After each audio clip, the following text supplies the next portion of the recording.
আমরা চলে এসেছি এখন দৌলতাবাদ ফোর্টে। এরপরে টিকিট নিয়ে নেব। দূর থেকে দেখতে পাচ্ছি যে টিকিট কাউন্টারে সেরকম কোনো ভিড় নেই। তো ফার্স্টে টিকিটটা নেওয়ার পরে আমরা ফোর্টে ঢুকবো। এখানে পার পার্সনের টিকিট হচ্ছে 25 রুপিস, আর ফরেনারদের জন্য হচ্ছে 300। আর 15 বছরের নিচে যদি কোনো বাচ্চা থাকে তার জন্য কোনো টিকিট কিন্তু লাগবে না। আর এই ফোর্টটা খোলা থাকে হচ্ছে সকাল 9টা থেকে বিকেল 6টা পর্যন্ত। চলে এসেছে এখন দৌলতাবাদ ফোর্টে, যেটা কিনা আগে নাম ছিল হচ্ছে দেবগিরি ফোর্ট। এটা এমন একটা ফোর্ট যেটা কিনা বাইরের কোনো শত্রুপক্ষে অ্যাটাক করে জয় করা সম্ভব ছিল না যদি না ভিতরের কারোর মদত থাকতো। ফোর্টের যে মেন গেট সেটা দিয়ে ঢোকার পরেই চোখে পড়বে সেই সময়কার বেশ কিছু কামানগুলো যেখানে রাখা আছে, আগে সেখানে সৈন্যরা থাকতো। এই ফোর্টে অনেকগুলো দরজা আছে, কিন্তু ঢোকার এবং বেরোনোর দরজা কিন্তু একটাই। কেউ যদি ভুল করে ফোর্টে ঢুকেও পড়তো, বেরোনো কিন্তু পথ জানা না থাকলে তাদের পক্ষে সম্ভব ছিল না। সেই জন্যই এই ফোর্ট সহজভাবে কেউই দখল নিতে পারেনি। যদি না ভেতর থেকে কেউ সাহায্য করেছে, ভেতর থেকে কেউ বিশ্বাসঘাতকতা করেছে, তাহলেই এই ফোর্ট দখল তারা নিতে পেরেছিল। তাছাড়া কিন্তু তাদের পক্ষে এই ফোর্ট দখল নেওয়া সম্ভব ছিল না, কারণ এই ফোর্টের প্রতিটা পদে পদেই ছিল হচ্ছে মৃত্যু ফাঁদ পাতা। এই ফোর্টের আগে নাম ছিল হচ্ছে দেবগিরি ফোর্ট। পরে মোহাম্মদ বিন তুগলক যখন এই ফোর্ট দখল করে নেন, তখন তিনি এই ফোর্টের নাম দেন হচ্ছে দৌলতাবাদ ফোর্ট।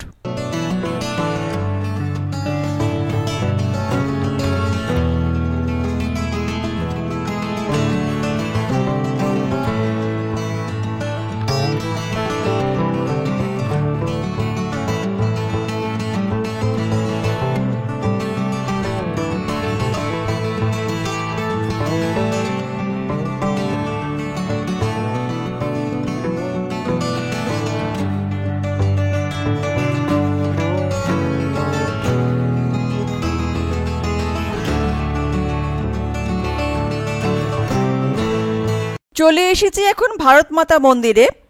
900 বছর আগে এটা যাদবদের মন্দির ছিল। ভারত স্বাধীন হওয়ার পরে এখানে ভারত মাতার পুজো করা হয়। এখান থেকে যে মিনারটা দেখা যাচ্ছে সেটা হচ্ছে চাঁদ মিনার। আর এই চাঁদ মিনার বাহমনি সুলতান আলাউদ্দিন বাহমনি এই ফোর্ট দখল করার পরে এই মিনারটা নির্মাণ করেছিলেন। এই মিনারে বর্তমানে কিন্তু ওঠার কোনো অনুমতি নেই।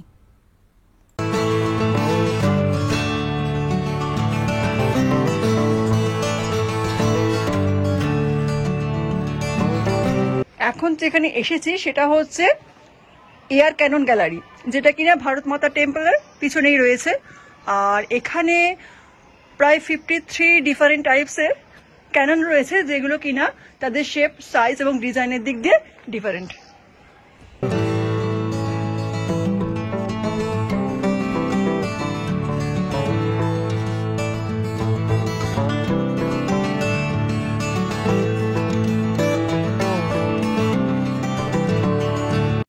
আমরা এবার যাচ্ছি ফোর্টের উপরের দিকে।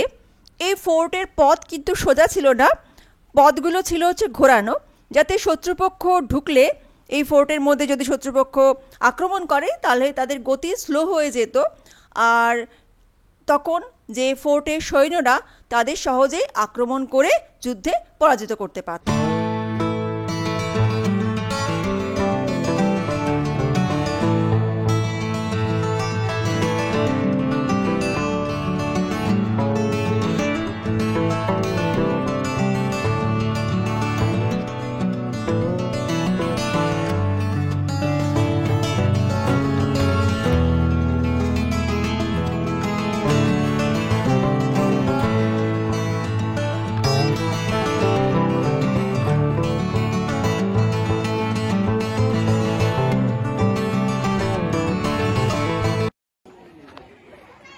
এই দৌলতাবাদ ফোর্টে পরীক্ষাও ছিল, এই সেই পরীক্ষা।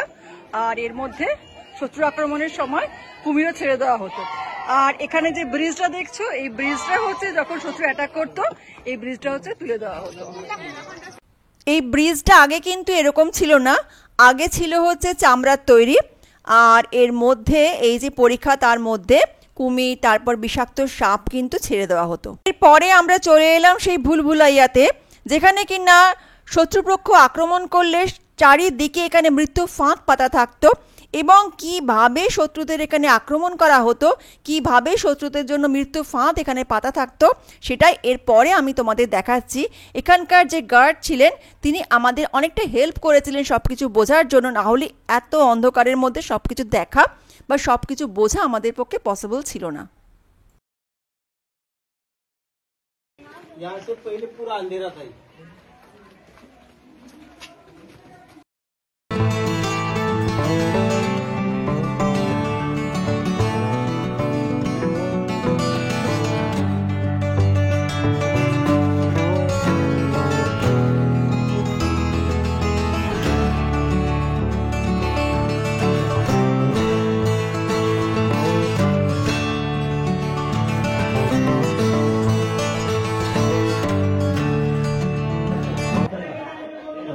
ये ऐसा लूज पत्थर होने से हवा पानी से छत गिर गया।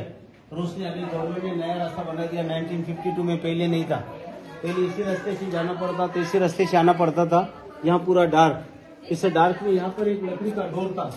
खुद का लोग अंदर जाने के बाद डोर को लॉक करेगा। जब दुश्मन को आना है कोई इधर खुला रहेगा, लेकिन सामने में कोई इधर नीचे आया।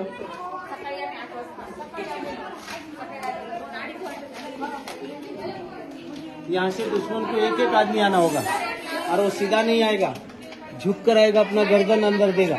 बाजू फोड़ का लोग तलवार लेके इंतजार में, जैसा गर्दन अंदर आएगा तलवार से काट देगा। दूसरा लोग डेड बॉडी उठाएगा, 2 नंबर खिड़की से खंडक में डाल देगा। उधर मगरमच्छी के लिए खाना बन जाएगा, बाहर वाले को पता नहीं लगेगा। अपना ये पहले से पहाड़ काट के रोशनी डाल दिया। कोई भी दुश्मन अंधेरा छोड़ के रोशनी में आएगा तो ये रोशनी कहां से आ करके ऊपर देखेगा।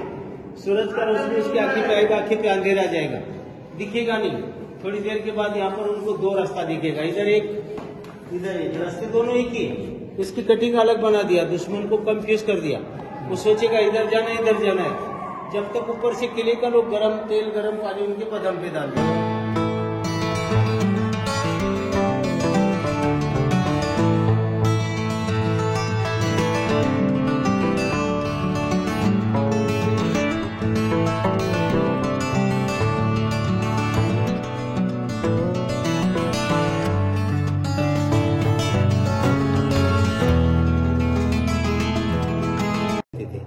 खिड़की की रचना देखो, तीर कस काटी गई। इसके अंदर लाइट जलेगा तो इसका उजाला नीचे जमीन पे गिरेगा, दुश्मन को चलने के लिए रास्ता दिखाई देगा।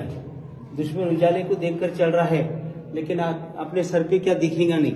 उधर देखो किले का लोग बैठने की जगह, 1 2 3 सामने 4। क्या है ये, क्या है ये कैबिन किले का लोग बैठने का जगह है। देखो उधर लोग बैठ सकते हैं।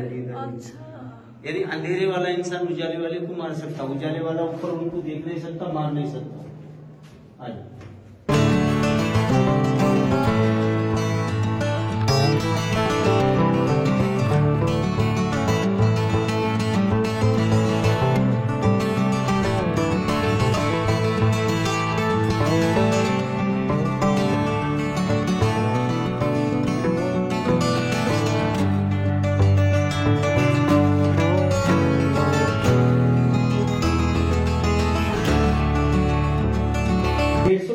अंदर पहाड़ काट के वो खंडक के पानी के प्रेशर से ठंडा हवा ले लिया। एक तरफ से गर्म हवा, एक तरफ से ठंडा हवा। सोचेगा ठंडा हवा मिले तो बाहर भी जाने के लिए रास्ता होना चाहिए। रास्ता ढूंढने के लिए जाएगा, अंधेरे में दिखेगा नहीं, वो पाव के सारे से चेकअप करेगा। उन्होंने उनका आत्मविश्वास को बढ़ा दिया, उतरने के लिए सीढ़ियां बना दी। अभी हवा में नहीं, सीढ़ी में नहीं, हवा के लिए लालच में डाल दिया। 2-3 सीढ़ी अच्छी बना दिया, लास्ट सीढ़ी स्लीपर। एक बार आदमी का बैलेंस टूट जाता है, कुछ पकड़ने के लिए चांस नहीं। पहला टप्पा आदमी 25 फीट होल किया हुआ है, उसके ऊपर वो आग लगा दिया करते थे। गंधक सल्फर जला के सही रास्ते में जहरीली गैस धुआं छोड़ दिया करते थे। वो सांस नहीं ले पाएगा, घबराए मारी वापसी में आएगा, वो इधर रुकेगा नहीं। আমরা এই ফোর্টের পুরো উপরে গেলাম না, কারণ উপরে গেলে প্রচুর স্টেপস ক্রস করতে হবে, 400-এরও বেশি। তো আমরা এই পর্যন্তই এলাম। আর এখান থেকে এই পরীক্ষাটা দেখা যাচ্ছে, আর এইটা হচ্ছে যে ওয়ালটা আর কি, ফোর্টের যে ওয়ালটা সেটা।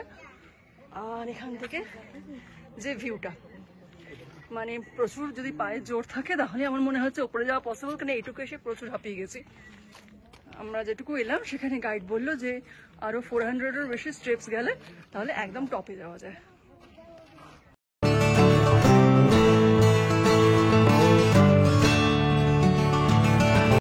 চলে এসেছি এখন বিবিকা মাকওয়ারাতে। এখানেও টিকিটের প্রাইস হচ্ছে পার পার্সন 25 রুপিস, ফরেনারদের জন্য হচ্ছে 300 রুপিস।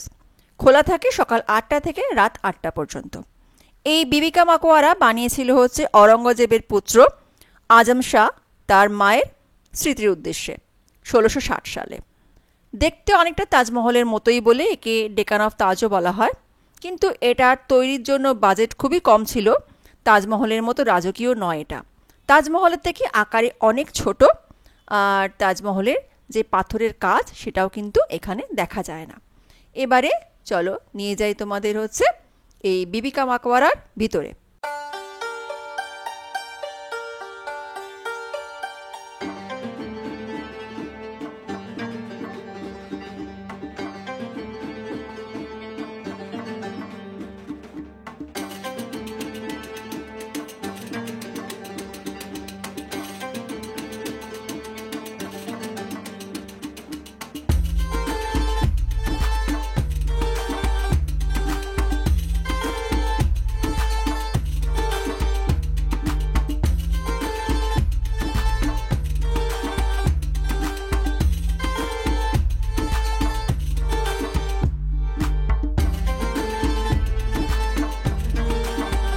বেশ অনেকটা জায়গা জুড়ে রয়েছে এই বিবিকা মাকওয়ারা। চারিদিকটা বেশ ওয়েল মেনটেন্ড, প্রচুর গাছপালা লাগানো আর প্রচুর ফোয়ারাও রয়েছে এখানে, কিন্তু কোনো ফোয়ারাই চলছিল না, সেদিনকে চালু ছিল না আর কি ফোয়ারাগুলো, কিন্তু খুব সুন্দর পরিবেশটা। আমরা এখানে থাকার সময় সন্ধে প্রায় হয়ে এসেছিল আর অপেক্ষা করছিলাম কখন এই বিবিকা মাকওয়ারাতে লাইটগুলো জ্বলে উঠবে। এই আলোকোজ্জ্বল বিবিকা মাকওয়ারা দেখার জন্য আমরা ওয়েট করেছিলাম, আর এখন সেটাই দেখাচ্ছি যে আলো জ্বলে ওঠার পর এটা কত সুন্দর লাগছে দেখতে।